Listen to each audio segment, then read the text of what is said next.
In 1977, an astronomer noted a reading on a radio telescope unlike any he had ever seen before. He was so amazed by the 72-second signal that he circled the anomaly in red ink, writing simply, "Wow." For decades, astronomers and researchers have tried to replicate or explain this strange reading. Was this a celestial oddity or a sign from extraterrestrial life? Today, we're analyzing the WOW signal. This is Red Web.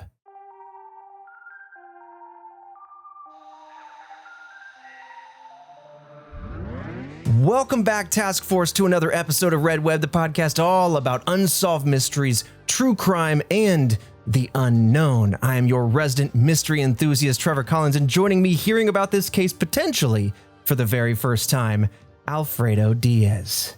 I don't recall this mystery at all whatsoever. I'm really very intrigued. Kind of reminds me of our test episode, the blip. Yes, or the bloop. The bloop. And then also there's some really iconic movies where scientists hear like a noise and then it spins into contact with aliens and whatnot. And that's always always interesting. There's usually thrillers. Those are fun to watch. And so I'm very intrigued, wondering if we can actually hear the sound, what things that we can dive into that are tangible. You got to love already off the rip. Multiple scientists have taken a listen to it and very interested to see what the theories are. Okay, so you got into a few things that I'm very excited to talk about, but I'm blown away you haven't heard of the WOW signal. This was something Christian and I, year one, we talked about, and we thought, man, this mystery is a little too thin. It wouldn't be a full episode. It's something I geek out about a lot because I have a very big interest in space. It's why I studied aeronautics way back in the day. I've left that life and it's like a decade ago, but I have a lot of little latent knowledge on that. But it's why I'm excited to talk about it today, because there are so many things to explain here as to why it is so strange and why it is so hard to explain. Lots of theories, many of which came in recent years. So I'm glad we kind of didn't cover it until now. But one little thing I want to clarify as we dive in, for anybody who hasn't heard of this before, Fredo, it is a recorded signal, like a radio signal, but there is no sound recording. And so we have some tangible evidence that I'll break down as to how we measured the signal.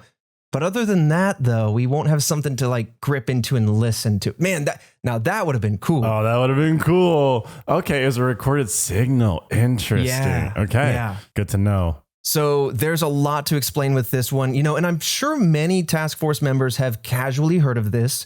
So I'm going to give you the quick background as to what this signal is, why it is so interesting.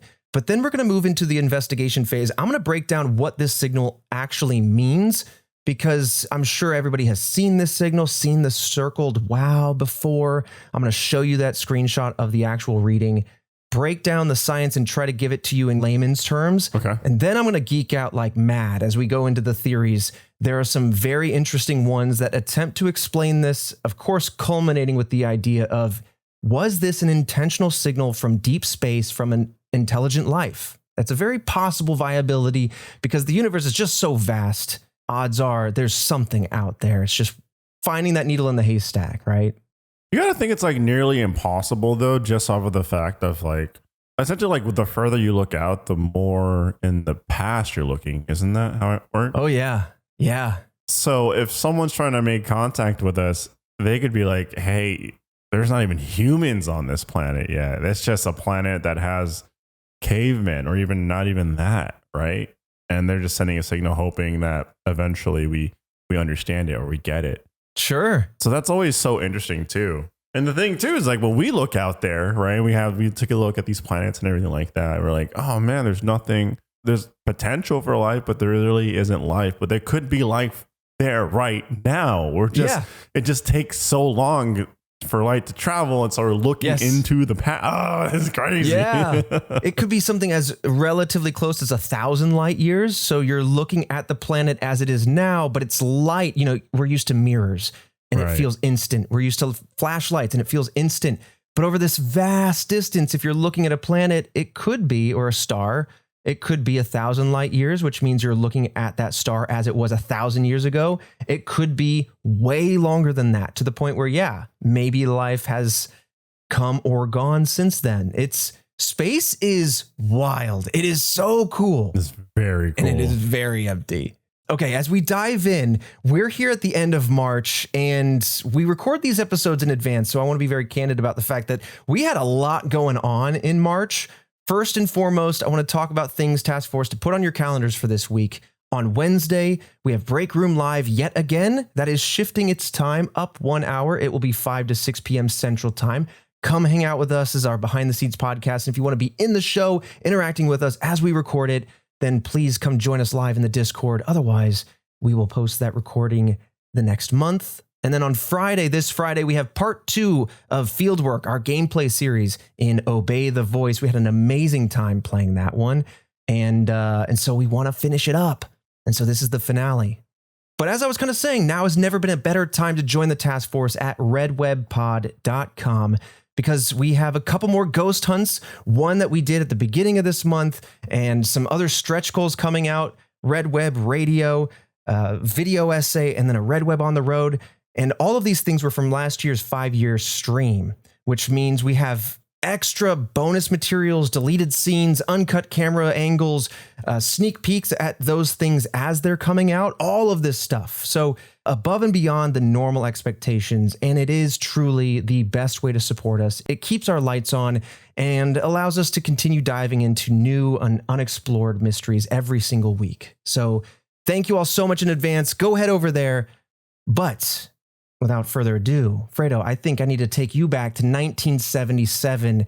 It's time to figure out, were we contacted, intentionally or otherwise, by aliens? The WOW signal, as I've kind of hinted, it refers to a strong narrowband radio signal that was detected on August 15th, 1977. To be specific, this particular signal was detected at 1420 megahertz. So 1420 megahertz. And we'll talk more about that specific radio frequency as we move into the investigation, but it's important to note that it was very specifically on that band. Because of course, the radio bandwidth is all over the place. You kind of know it casually as you move through radio stations. Those, I think, are kilohertz, but suffice to say, you passively know about these things. Now, the signal itself was recorded at Ohio State University by their telescope with the apt name Big Ear. Essentially just one honkin' ear listening up to space. Yep. And radio telescopes are used to detect and map radio waves that are emitted by celestial objects. This allows scientists to study things that we can't see with the human eye. Now, if you're going to forgive me a few moments here of extrapolating out some data and geeking out, I have an image for you provided by NASA. This is the first one I want to point your attention to. Task Force, they will be in the video uploads on Spotify, YouTube, and also on our social. You might not know this, but the visible light spectrum is such a tiny sliver of the entire electromagnetic spectrum. If you look at the pretty basic image, it doesn't have any of like the wavelengths on it. It's a rudimentary version, but you can see the tiny sliver right there in the middle. Ultraviolet, X-ray, gamma ray, those get more high energy, shorter wavelength. And then once you get into infrared, which we experience as heat, and then you get up into the microwaves, then you get into radio waves, which are the longest wavelengths. Dang. Okay. Yeah. No, I see it. And we just have that little tiny sliver. Oh yeah. And then we have tools that make heat visible to us and things like that. So that's also very interesting. Absolutely. I mean, like during a ghost hunt, you might see people with it cuts to a rainbow looking camera and it's showing you heat, right? So something that's cold might be dark purple or blue, and something that's hot might be red, yellow, or otherwise. That's, exactly a way to visualize the otherwise invisible portion of the infrared spectrum. I think it's the same for the James Webb Space Telescope, which I think looks entirely within the infrared spectrum. And so when you see these beautiful images from NASA, from the JWST, it is infrared converted into colors. It's colorized, I believe, so that way we can understand it. But otherwise, it's in a realm of electromagnetic wavelengths that we just can't see with our eyes. And so, when you look up at the sky with your naked eye, maybe through a telescope, you're literally missing 99.99% of the universe, because we see, let me do the math, we see with our eyes 0.0035% of the electromagnetic spectrum. That's not a lot at all. Not at all. That's just how we evolved. But yeah, so suffice to say, there's a huge band, and these radio telescopes allow us to study objects in space beyond what we would see with our eyes. And so that's why we have sensors for all portions of the electromagnetic spectrum. Today, we're just going to be sitting way over in the long wavelength territory of radio. Okay, so the signal was captured at Ohio State University, Big Ear, and this signal was detected in the direction of the constellation Sagittarius near a group of stars called Chi Sagittarii. This is in deep space. I forgot I actually had a second image to go along with what I was talking about. Oh. But if you take a look at this second image here, you'll see why ground-based dishes might be listening to radio waves, because they're one of the few wavelengths that can actually penetrate our atmosphere in addition to the visible light spectrum. Oh, wow, this is really cool. Just to see like the spectrum and then the different devices that we use. Mm-hmm. And then also the height and atmosphere. Yeah. Oh, that's a nice visual. And that's why we got satellites up there to analyze other things, because our atmosphere helps block out many of these wavelengths that would be quite harmful to us. Obviously, not all of them. Some ultraviolet does get down here and give us our sunburns, but thankfully we're not being pummeled by X-ray and gamma rays thanks to the atmosphere. But the other image I wanted to show you is the constellation and where this signal seems to have come from, thanks to phys.org. So this is the night sky as it would have been seen on August 15th, 1977. That was buff scientist stuff, man. We're getting into it. Like it's the constellations and the Sagittarius, quote unquote, teapot. How the sky was on August 15th. That's wild that we can go back and like, what did the sky look like on this day? Yeah. And you think it's simple, right? You're like, well, just unwind where the planet was in relation to the sun, and there you go. But you also have to remember our solar system is flinging around the galaxy. The galaxy itself is flinging around space. And so, you have to kind of backtrack a little bit. Obviously everything moves relatively slowly because it's all so far apart, but I just love it. So yeah, you can basically back out where they were aiming at that specific time that the signal came in. And this is one of the main areas that the signal is theorized to have come from. So in total, this very powerful signal came and hit the Big Ear, and it lasted 72 seconds, and it was picked up on only one of 50 possible channels. Channels in this context refers to the different frequencies or frequency bands that this telescope was able to listen to. And I think it's very interesting that it lasted 72 seconds. We'll talk about why in a second. Okay. But also the fact that it was so focused on one frequency, it wasn't like a burst across multiple. All of this will go kind of hand in hand with our investigation and our theories as to what might have created this signal, why was it so focused, and why was it so strong. But like I said, it's important to note that the signal's duration was 72 seconds due to the physical limitations of this dish. It wasn't that the burst... Yeah, it's not that they're listening to the sky and for 72 seconds this thing came in, but rather it's the way the telescope is aimed at the sky. So this telescope can only aim up and down, but it scans the night sky purely because it's affixed to the ground, purely by way of Earth's rotation. Yeah. And when it's looking out into space, I'll give you the technical term, it's looking at about 15 arc minutes wide. And to give you context, that's about looking at half the moon's width. So if you were looking up to space through a straw almost, that's what this telescope is doing. It's listening to a space half as wide as the moon is to the eye, kind of. Yeah, I didn't even think about that. It's got to be locked into that signal. And it's, Earth is rotating and whatnot. Oh, man. At that point, maybe we are missing a bunch of signals. Oh my gosh. Because we're just not locked into that specific sliver in the sky at that specific... Oh my goodness. I didn't think about that. That makes so much sense though. At that moment in time. I mean, the search for extraterrestrial intelligence, SETI, we'll talk about that, is a very fascinating program, but you're totally right. Your instincts are totally right. We have barely begun to scratch the surface that is space, because you could look in an infinite number of locations. Yeah. You have to listen long enough, because what if the signal is just passive and you missed it? But that's why it truly is a needle in a haystack. It's not like you can aim at this point in the sky and then constantly get this signal. It could be a burst, it could be lasting, but how long does it last? And so to give you an idea, I'll kind of give a metaphor here. This is like looking out your peephole into the hallway. And if somebody walks by, you're going to see them for maybe like 2 seconds. Yeah, good point. And so you're going to get a few pieces of detail of them. This is looking through a peephole up at space. And again, it's scanning sideways across the sky based on the rotation of Earth. And so the 72 seconds is important because the way this satellite operates, it can only measure and listen to any one point in the sky for a maximum of 72 seconds. That point will go through that peephole in about 72 seconds. So that's important because if the signal was longer than 72 seconds, it would mean that the signal was tracking the satellite, moving with the Earth.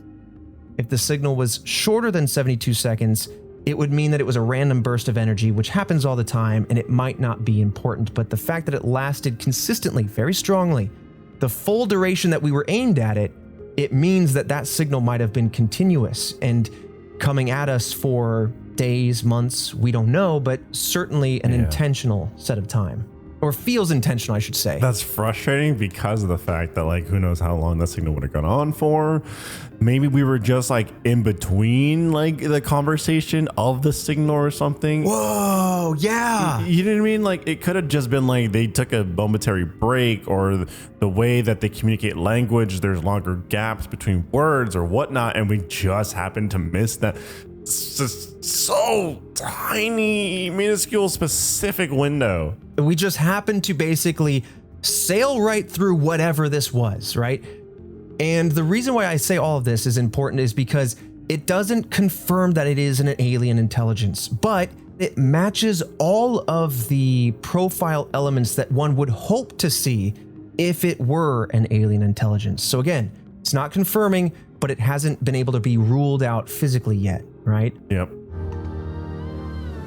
This episode of Red Web is sponsored by Quince. Luxury bedding is one of those things that you don't fully appreciate until you sleep on it, and that's the experience with Quince. The softness, the weight, the quality of the materials, it's kind of a difference that you feel immediate when you get in the bed. And honestly, I'm reading their words, but I believe it because I have the experience. I have the Quince pillow, the Quince sheet set, and a Quince duvet cover, and my entire bedding is basically Quince at this point, and it is incredible. I truly can't recommend it enough, and I do appreciate their price transparency. So when you go to buy something, you want to have the confidence that you're not getting super marked up or whatever. You get all that with Quince. Quince has European linen that gets softer with every wash, organic cotton sheets that feel luxurious, breathable bamboo that stays cool all night, plus premium quilts, comforters, and duvet inserts, everything you need to make your bed feel like the best part of your day. It feels like a luxury hotel, but it costs 50 to 60% less, and that's great because you do spend a third of your life in that puppy. Now, how does Quince do it? They partner directly with safe and ethical manufacturers and skip the retail markup. No middlemen, no fancy packaging,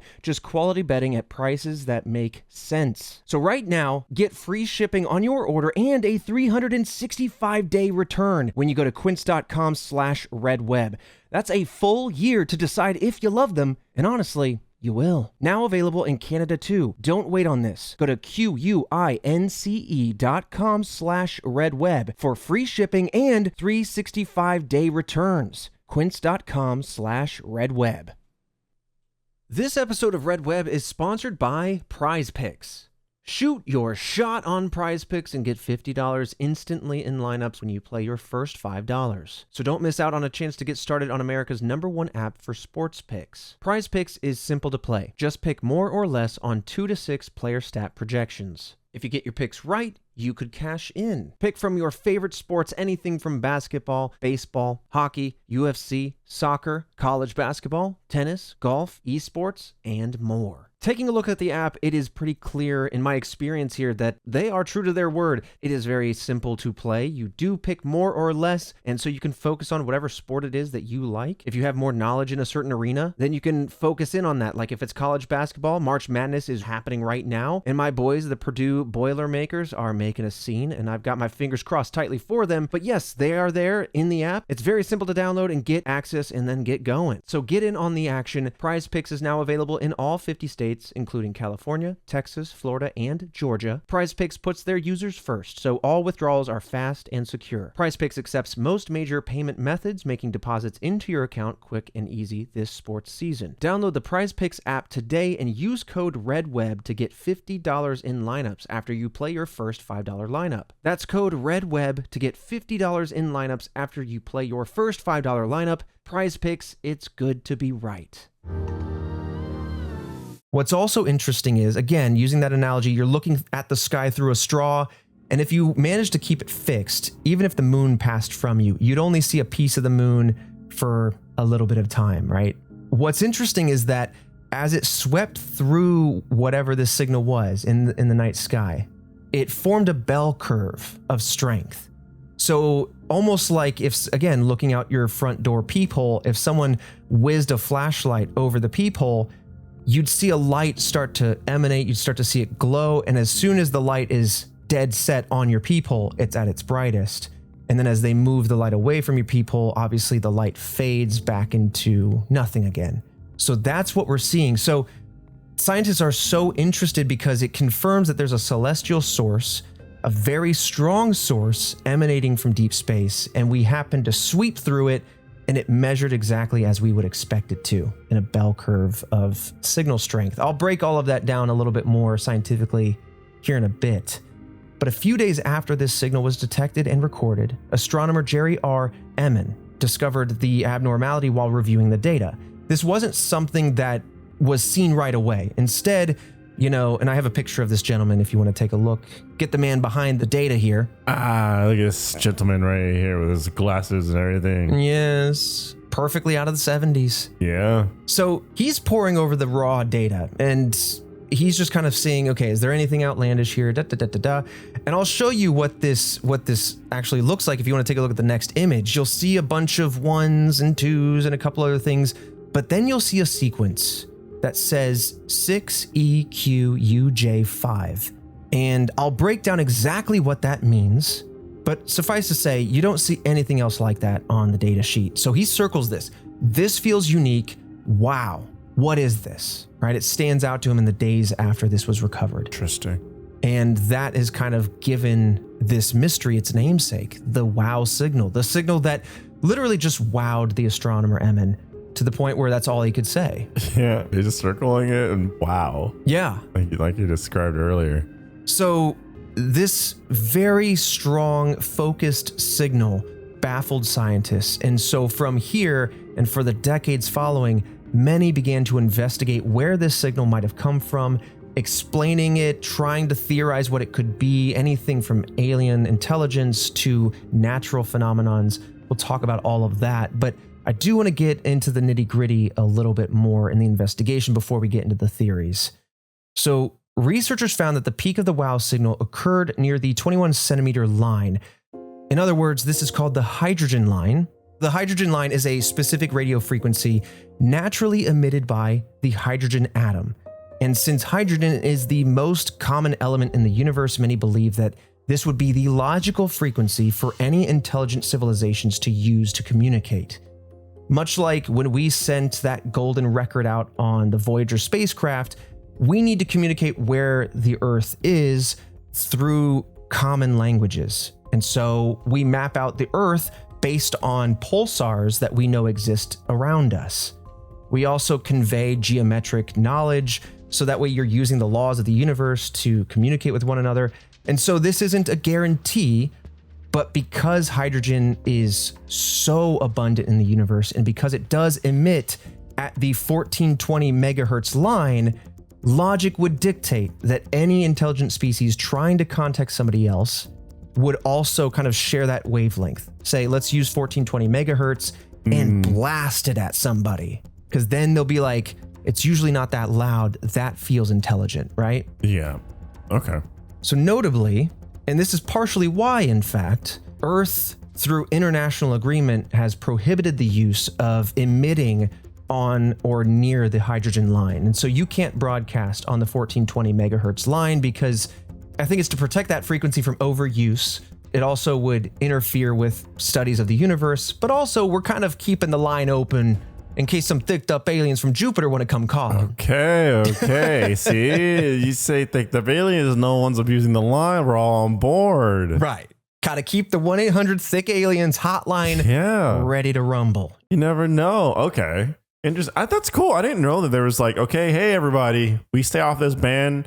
And its sole purpose really is to leave communication open with whatever's out there. Yeah. No. We don't need to crowd out what the universe is talking to us on. Okay. I like to think that the president's got that red phone to do scary stuff, but then actually in a secret drawer right next to it, there's maybe a hot pink or a fuchsia phone. Pink. And that all it does is receive the 1420 megahertz band. You know what I'm saying? So when they come calling, bang, we're on the phone. That's what that phone back there behind me is. Dude, imagine though, that thing just sits there and then the one time you hear a ring, I'm answering before the first ring stops. my heart would drop. Oh, yeah. Oh, Yeah, Task Force, I have a phone in my background. That's what that phone is tuned into. It's not plugged into the wall for coax lines or anything.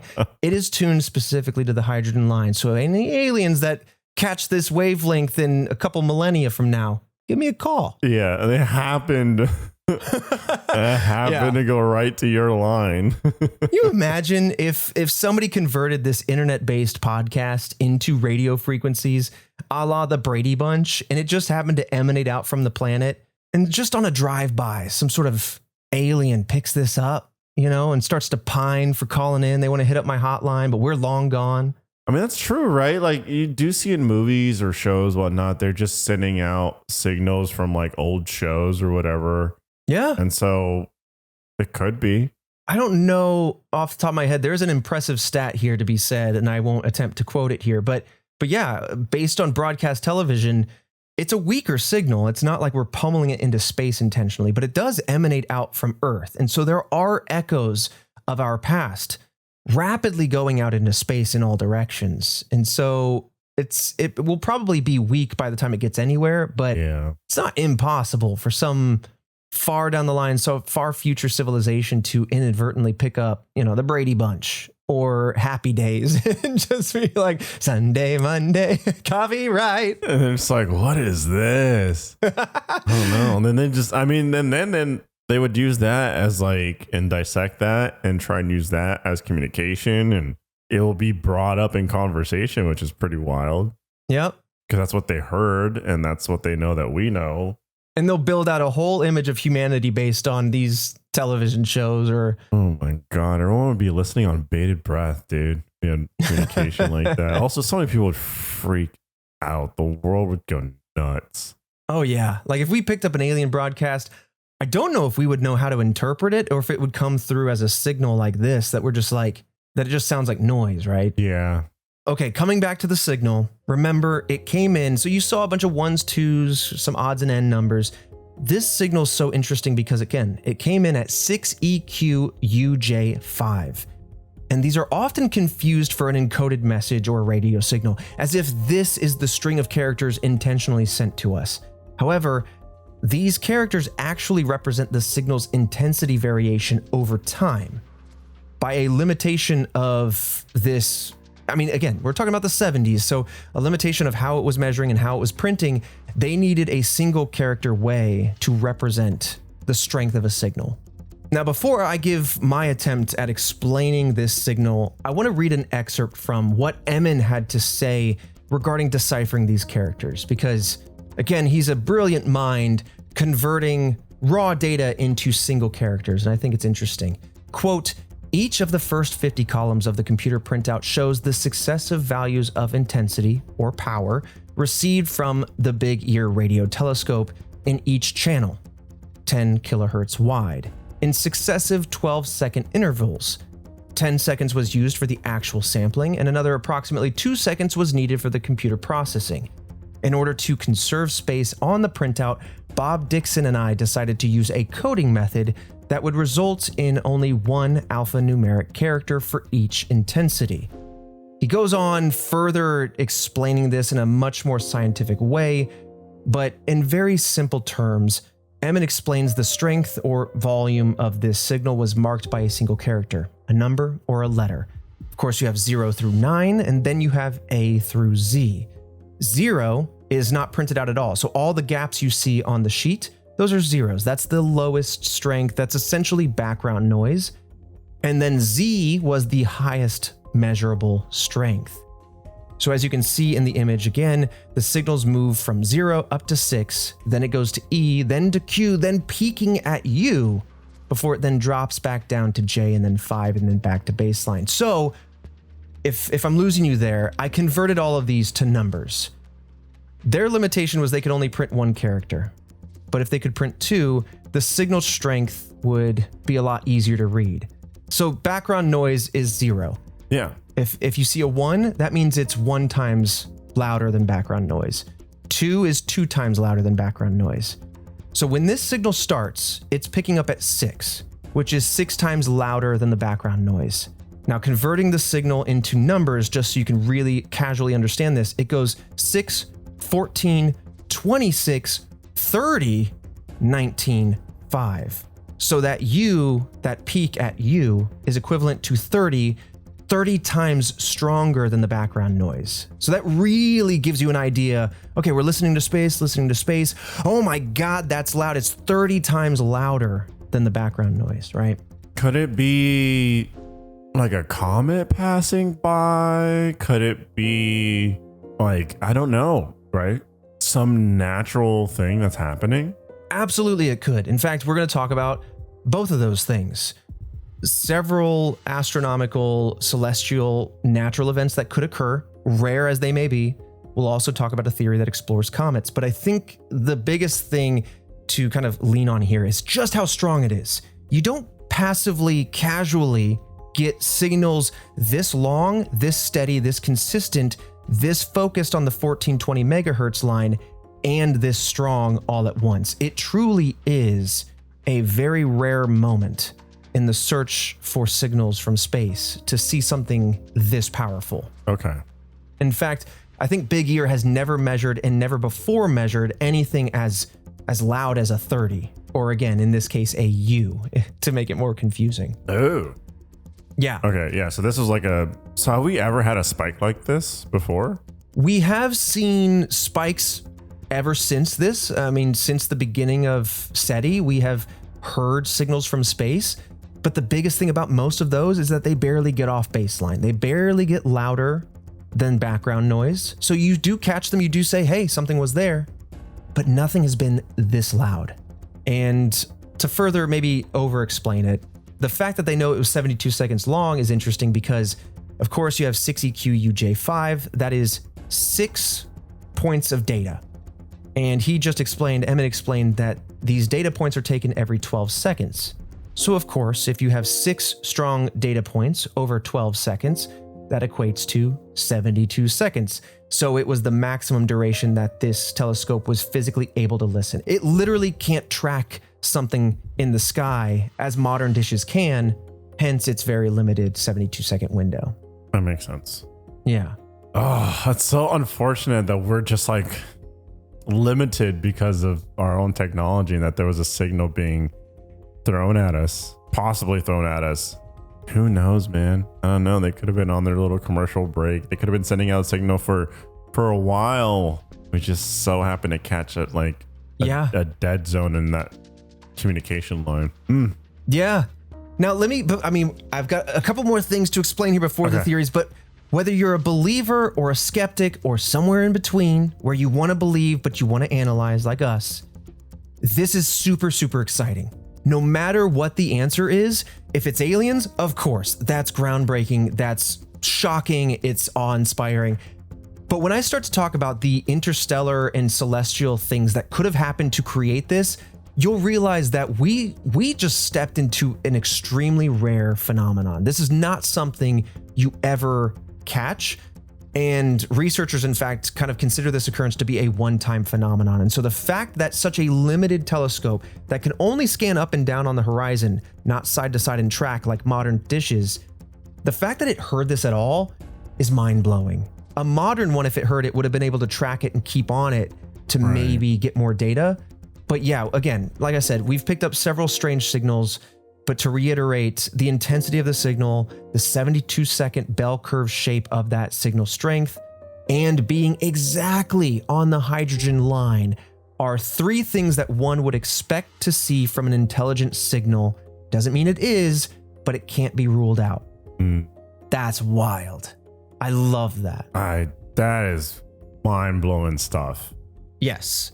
So of course we're going to talk about the possibility of alien life. We're going to get there. But before we do, I have to geek out about some possible space theories, other natural phenomenon that could explain what was going on here. So first up, we have the idea of interstellar scintillation. So similar, Task Force, I told Fredo before we get into this, stop me if I start to sound like a mad scientist. I tried my best to distill a lot of this into the sippy cup of knowledge, so I hope the juice is fresh, okay? Yeah, this is a sippy cup of if we've ever had one. But no, it's coming together. Like, I need things very carefully explained to me like I'm a toddler, right? Hence the sippy cup. I got you. And so I'm locked in right now. Okay. And God, there's just so many smart people in so many different fields. It's just wild. Buff as hell out there. It's just like, I can't imagine figuring this stuff out. I just go about my day. I'm like, I use the technology. I know this information because people smarter than me have figured this stuff out. But still, I'm just like, dang, man. Yeah.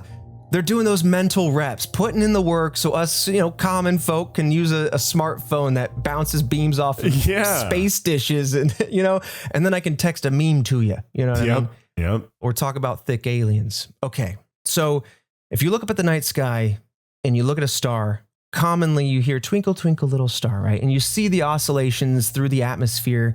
You're seeing kind of like the different densities of the atmosphere from heat. Well, similar to how a star can twinkle when you're looking at it, interstellar scintillation refers to a similar twinkling that occurs with radio waves. So again, we're still talking about the electromagnetic spectrum. We're just talking about a part that we can't see, but it also twinkles in a sense. In fact, scintillate literally means to emit sparks or sparkle. So this happens as emitted radio waves are refracted from variations in density as they travel through space, because yes, space is a near vacuum. There are different spots in space that have different densities, et cetera, gaseous clouds and what have you.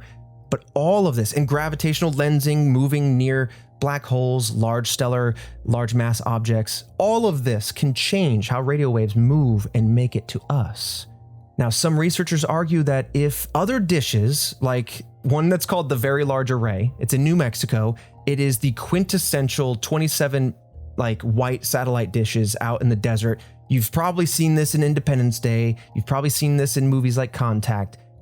When you have movies about hearing about extraterrestrial life, you're likely seeing the Very Large Array. That's the name of it, which is such a science. Some scientists named that, and I can tell. There's no marketing fluff on that.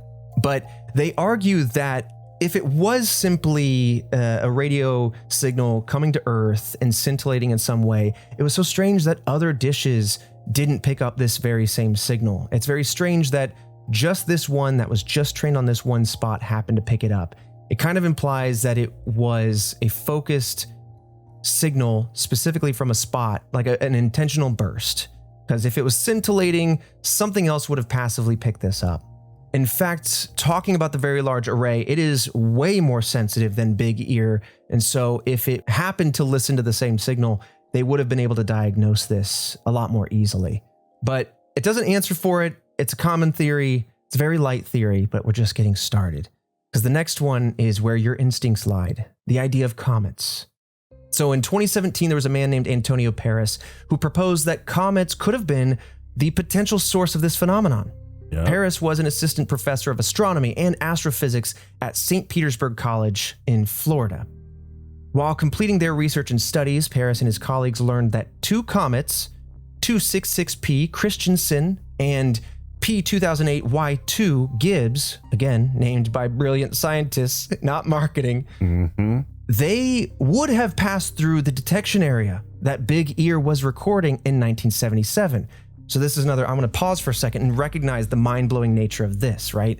To your point, we can roll back the clock knowing where Big Ear was aimed, knowing the trajectories of these comets in our solar system and be like, wait a minute, around that same time, these two comets were in the same spot in the night sky. maybe they did it. Maybe one of them caused this signal in some way. So they explained that the signal could have come from a hydrogen cloud that was either around one of the comets or maybe potentially between the two comets. And Paris and his team then tried to recreate this phenomenon because, of course, comets come back around. You've heard of Halley's Comet. Well, 266P Christensen once again passed through the sky region around Sagittarius. I don't remember what year that would have been, but this study was in 2017. And they determined that a total of 4 different comets matched the WOW signal. Getting somewhere. Yeah, we're getting somewhere here. When confronted with the fact that the original signal was way stronger than this team was observing on these comets, they explained that the radio telescope that they were using was much smaller than Big Ear. So they're saying, okay, while Big Ear might not have been the most sensitive, ours is even smaller, hence why our signals are smaller. This has been a frequent issue with strange signals captured since 1977. None of them have been able to record the strength that Big Ear captured. And so some think that that disproves the comet theory, that a comet couldn't naturally emit a signal this strong. But they're saying, no, it's because our measuring surfaces, in which case I say, wait for the comet to come back around and measure it with something bigger and see. Because they'll come back. So right. That could take a long time, right? Like decades? Yeah, I think I don't know what, okay. Christian, help me out. If you don't mind looking up Comet 266P and what is its period? Like how often does that thing fly back around? Because if my notes are correct, it might be 40 years. It's not too bad. That's in a lifetime. Or it could be 20 or it could be 10, right? So, but it's 40 years between them listening to it and 1977. So most astronomers, I will say, as Christian looks that up, they're largely skeptical of this theory. Again, to your point, the comet will come back around eventually, hopefully be in a similar spot in the night sky near Sagittarius, and hopefully something more sensitive can listen to it, and then we can truly say, okay, it doesn't have the signal strength, or it does. All right, so looking at the details of this comet, looks like its orbital period is 6.628 years. Okay, so Christensen's been back since 2017, I think. Yeah, so did we not get extra readings of it? Or were we not like... I don't know. Now you're asking a good question. Christian, I wish I knew that when we were researching, because that's something I would love to have looked at. But ultimately, right, again, a lot of astronomers do doubt this theory. There is a way to test it, and it is to listen to that comet when it comes back around. That means that that comet has been around about 6 times since 1977. So the math works out. But before we move on, I do want to say some other wrinkles. Some have argued that the 2 comets said to be in the path of Big Ear at the time in 1977 were actually not in the survey area. And so that kind of throws this whole theory out with the bathwater in the first place. Like, we can measure it when it comes back around, but if they weren't even in the sky where Big Ear was looking when the signal was picked up, it's not even really worth measuring because then it wouldn't have been these comets. Yeah. Others have reported that the Big Ear team itself have dismissed this theory, citing that comets do not emit strong enough frequencies, which casually does make sense. I mean, you don't need to know a whole lot about electromagnetism, but yes, signals come from planets, stars, crazy things like pulsars and comets. But comets are going to put out such little frequency. I can't fully tell you just how strong this signal is. I can't. 30 times background noise, that's gnarly. Yeah, I mean that's huge. It's a massive spike. It's just interesting that, like, again, the comet passing through, and I feel like we could just measure it a bunch of times and stack that against each other and see if that signal lines up nicely or not. And I think on that note too, you would find that if you did measure the comet, it wouldn't be on such a very specific band. Like, why was it captured by one telescope on one frequency, but not other telescopes and on a more frequency burst? Like, it should be maybe on a wider array, because comets aren't just solid hydrogen. Often there's iron, there's nickel, there's water, there's other gases emanating from the thing. But moving on, there's so many other theories that are very, very fascinating. In 2020, amateur astronomer Alberto Caballero hypothesized that the signal came from a sun-like star. Using data from the European Space Agency's Gaia Space Observatory, he believed that there's a star named by another scientist, and it gets more gnarly, okay? So this star is named the number 2 mass 192-81982-2640123. Okay? We're just going to call it 2 mass.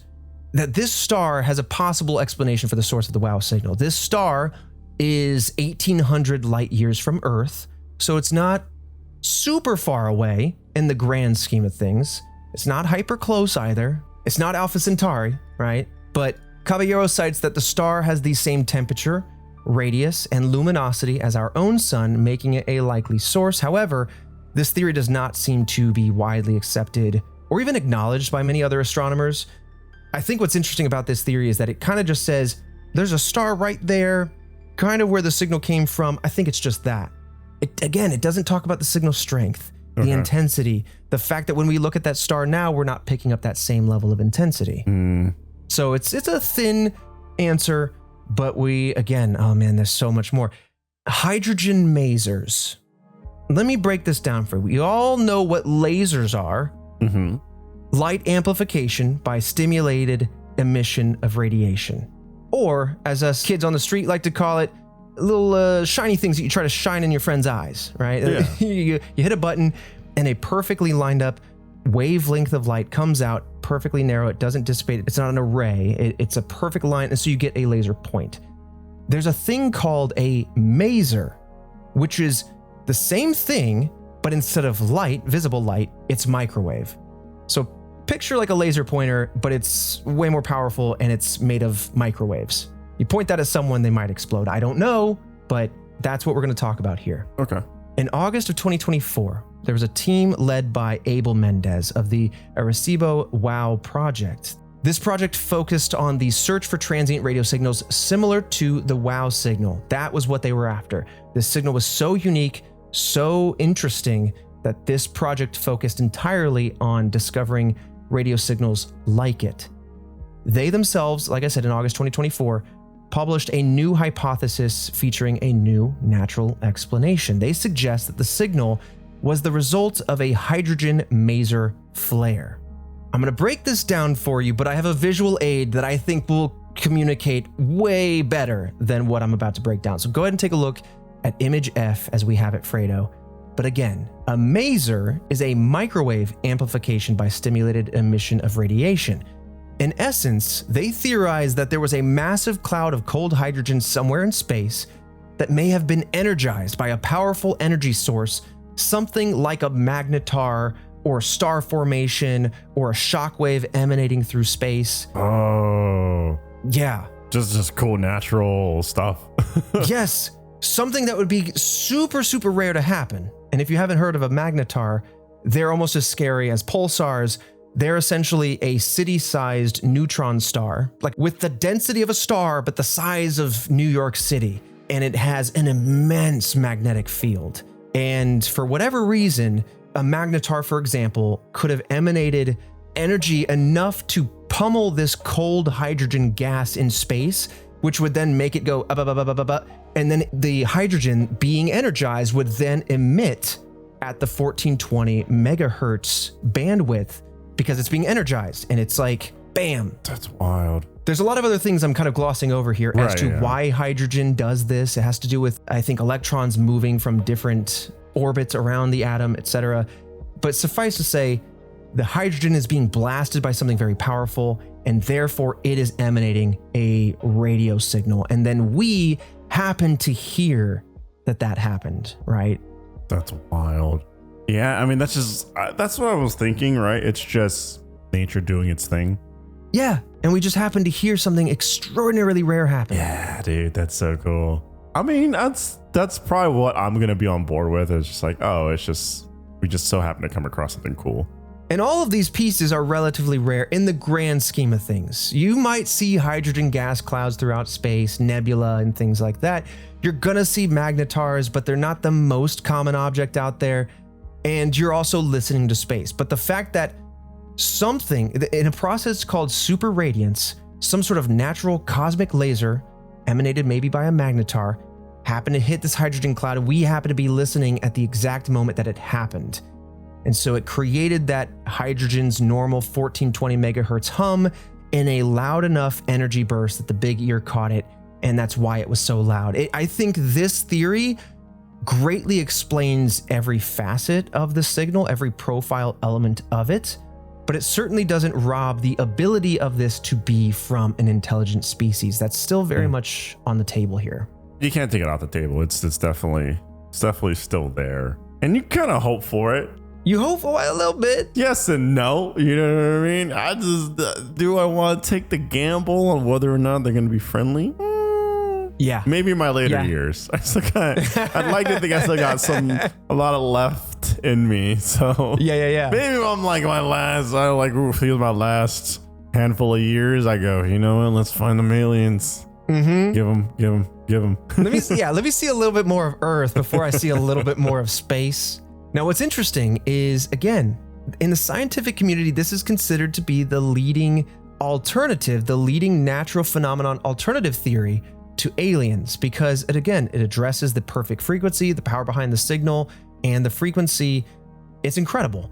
But again, I don't know. It doesn't say it's aliens, but you just can't rule it out literally. We just don't have the clues to do so. Yeah, and it's actually a decent chance that it could be. You know what I mean? It's matching everything you would expect to see from E.T. Yeah. You know, phoning home. Yep.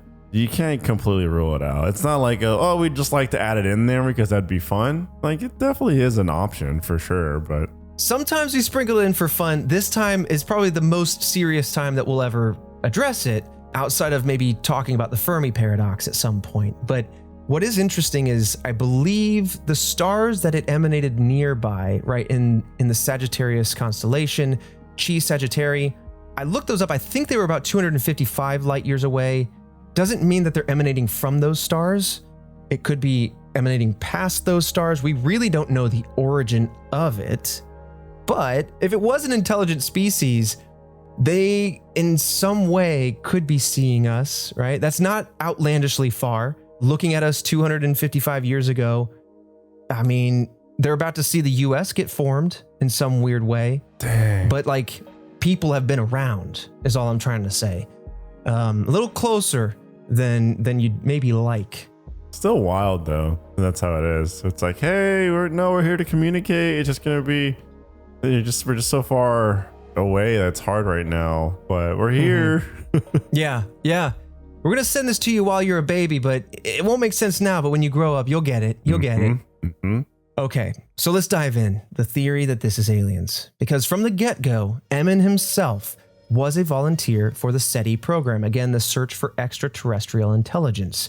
This doesn't mean that these people are biased towards finding aliens. It just means that is an interest of theirs and a passive project that, I mean, while you're studying the stars, you might as well be on the lookout for any unusual signals coming in, because odds are there's something out there. So anyway, some speculate that the WOW signal is an attempt at communication from an extraterrestrial force. In 1959, Cornell University physicist Philip Morrison and Giuseppe Cucconi speculated that extraterrestrial civilizations would attempt to communicate via radio signals. So this is quick math, 18 years prior to the WOW signal. They hypothesized that these beings would do so specifically using the hydrogen line frequency. And so when the WOW signal came through on that, people perked up. They believe, again, I kind of mentioned this before, but they believe this because hydrogen, again, is one of the most common elements in the universe. And it would almost create a universal language. Like in Arrival, we don't fully understand maybe how aliens would communicate, but the laws of physics and the nature of our universe is relatively consistent, or one could assume constant throughout space and time.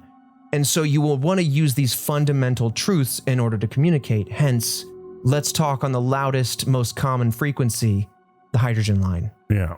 I just didn't even know that. So that's just so interesting in general, just to be like, we're talking on the hydrogen line. I learned something today. I kind of learned something too. I had no idea that this was a thing either, and I was very aware of the WOW signal. It is fascinating. And this is why, space is so good. If you're just about to start college, engineering's tough. Get after it, man. Like, unpackage the mysteries of the universe. Understand it from a fundamental level. No matter what discipline of engineering you go into, you're on a road of learning for forever. Yeah. And it's a gift. Okay. So the largest argument for this case is the sheer force strength signal and the fact that it has never been recreated and never seen ever again. Even when looking back at that point in the sky, it has never been picked up again. However, some could argue that if extraterrestrial civilizations were trying to contact us, we would see this phenomenon multiple times, and so the fact that we haven't heard it again has made some people question it and make them go, well, maybe it is a rare natural occurrence that happened one time. That's true. Like, why wouldn't the signal keep pinging over time? They would just replay it. Yeah, but again, if I call a restaurant trying to make a reservation for me and the wife, they don't pick up, I might start looking at the website to see if I could do it digitally. When you don't get answered on, maybe you don't call back again. Yeah, so a true. terrible metaphor. No, but I mean, like, I get what you're going for, though. Yeah. Because again, they also have the infinite 360-degree view all around them. Maybe they're going, blast over that way, blast over that way, blast. It's like, who's to say that they would know that we're any one direction? We're sending signals out into space. Maybe it is caught, but we didn't know it was caught because it's hundreds of years down the line. Yeah, that's a good point. And that's like, how do you even communicate at that point if you're actually able to? Because then you're sending stuff and it's just going to take so long to get back to each other. I mean, I'm sure the world at that point on both ends are going to be working their hardest to, oh my goodness, let's communicate. I don't know. I also at the same time, I'm just like, oh man, I'm sure a lot of resources would be gathered towards that, but you're still going to get so much time in between. You stumbled into the quintessential issue with this entire thing is, how do you know when you send out the phone call that it was ever received, if ever? And how do they, in some sort of timely manner, come back to you in a way that they know you picked it up? It is really a crapshoot. The universe is so incredibly big that it might almost be that if we ever do catch an intelligent signal, it could be that we analyze it like this, or it could be that we go, that was from intelligence. There's no way to contact them. There's no way to know if they exist. There's no way to know when and where they truly are. It looks like it came from that star, but if you look far enough away, there's a million other stars behind it. Yeah, that's a very good point. It's like, how are you supposed to know? Humans are pattern searchers. We look at the sky, we look at clouds, and we see that one's a bunny, that one's a thick alien. Yep. But all the time, we look for patterns. Who's to say that we aren't just seeing patterns and otherwise the random nature and the random chaos that is the cosmos? And how will we know if we do get something intelligent that it isn't chaos, that it is truly intelligent? We may never know. That's a good point. I don't know, right? Like, it's hard because even sometimes, I mean, I don't know, like our ghost hunt, right? We had some weird things that pop up and we're like, okay, you think that would, for us, be like definitive. Yeah.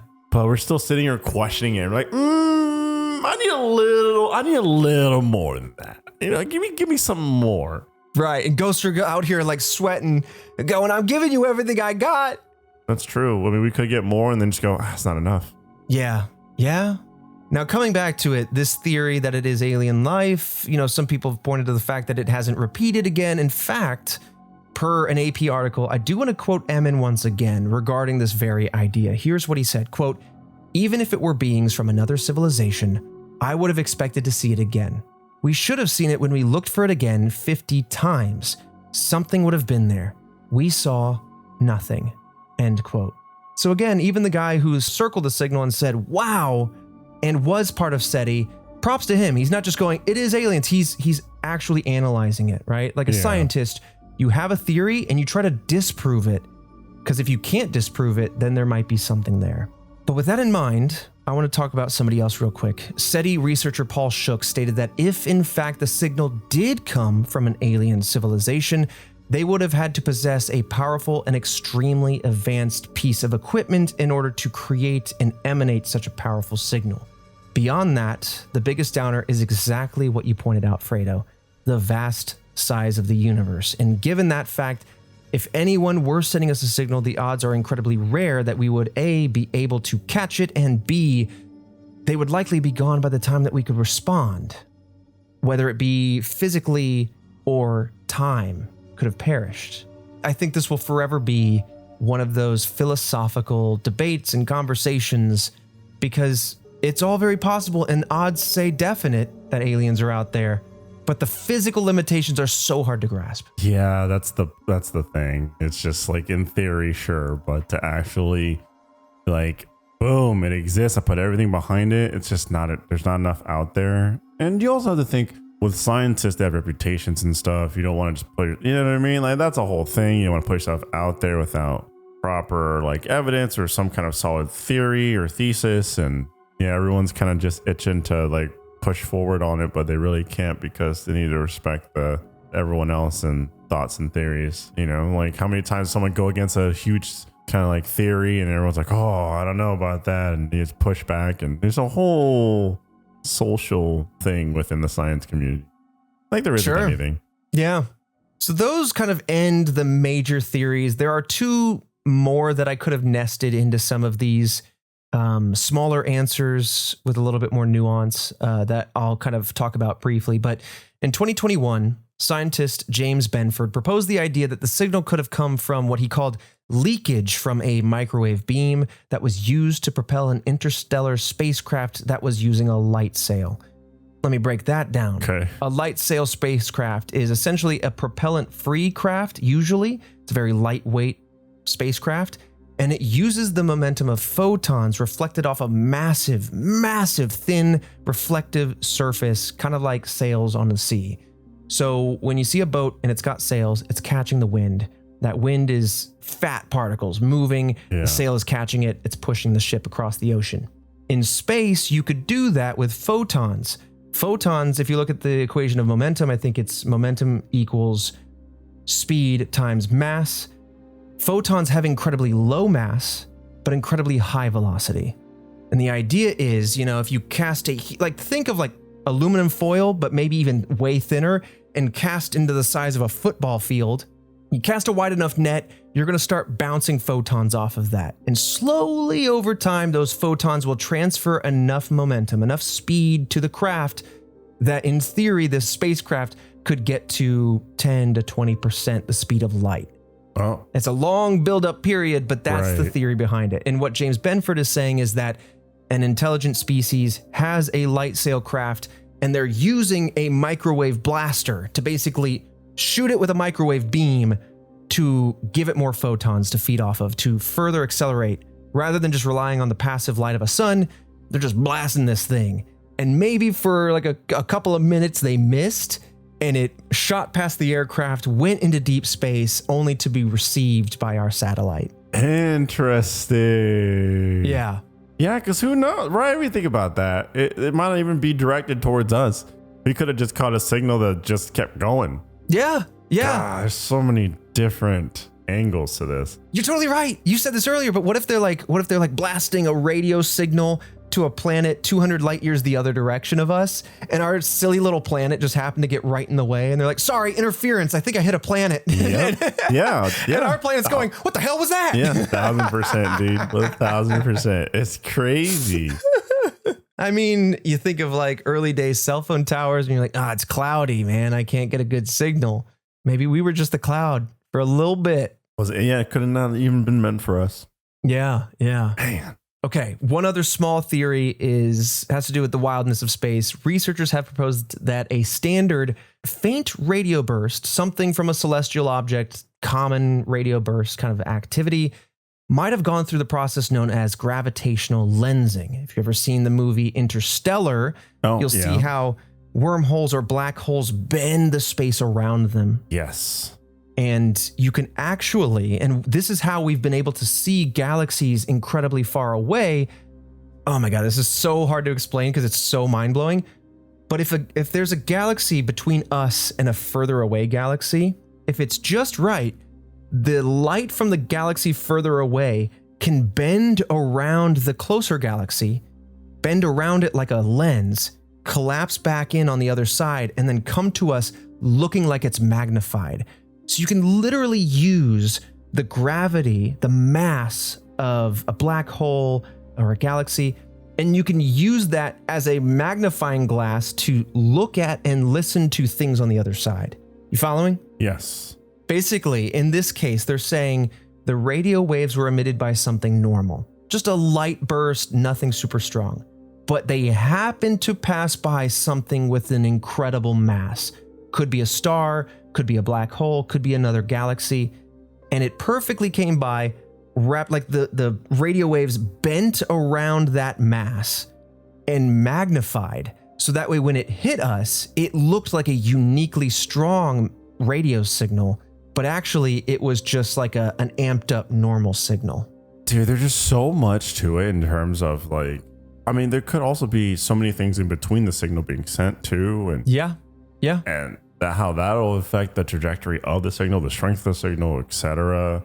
And maybe it really makes you like think when you take a step back. It's like, oh, there is so much to actually having communication across like galaxies and the universe and everything. It is not easy at all, and it will take a long time.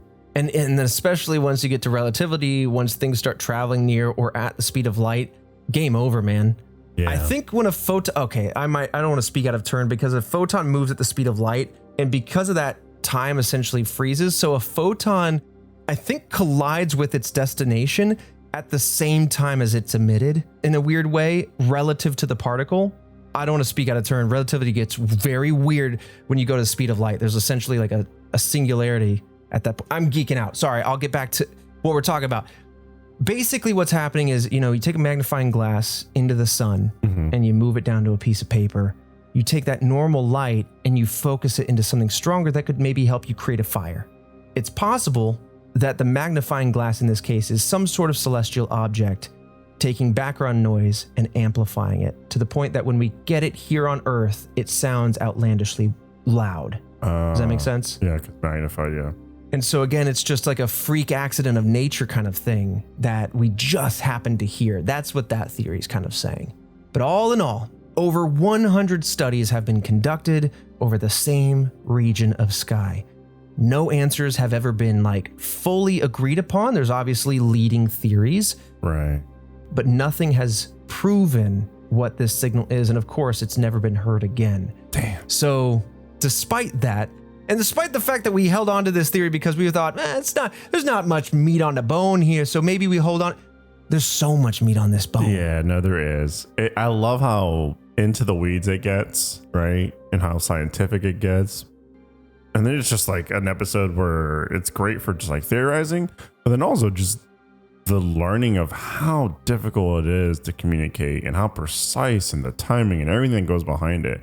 It's way more. I mean, everyone assumes, hey, that's complicated stuff, but then also just sheer luck added to it. Yeah. Yes.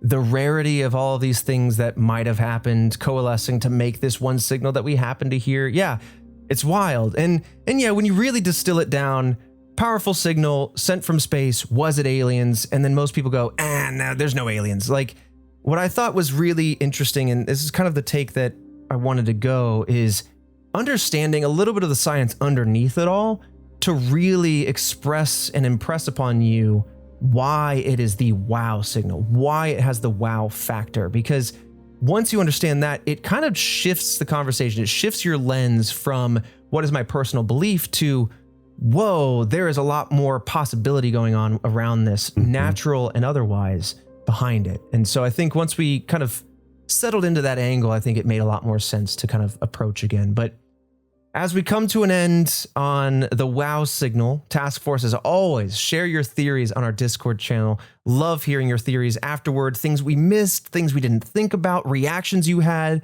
and join the ranks of Stephen Hall, our newest Task Force member as of right now, this very minute. Joseph Sheehy is our Buff Scientist of the Week. And then Fredo, get your notes ready to go. The hit list grows. Our illustrious squonks of the week are Jordan Chase, Neo Trickster, and Dakota. Thank you all so much for supporting the show. RedWebPod.com. Lots of extra bonus exclusives coming your way, including the show ad-free. Lots happening. Keeping my eye on the next holiday, which in our world is Mother's Day. Ooh. Moms love Red Web. We've come to learn this very well. Moms love Red Web. And if you've got a mom out there that doesn't know about Red Web, do the good thing. Pay it forward. Moms do a lot for this world. So moms need a bit of true crime.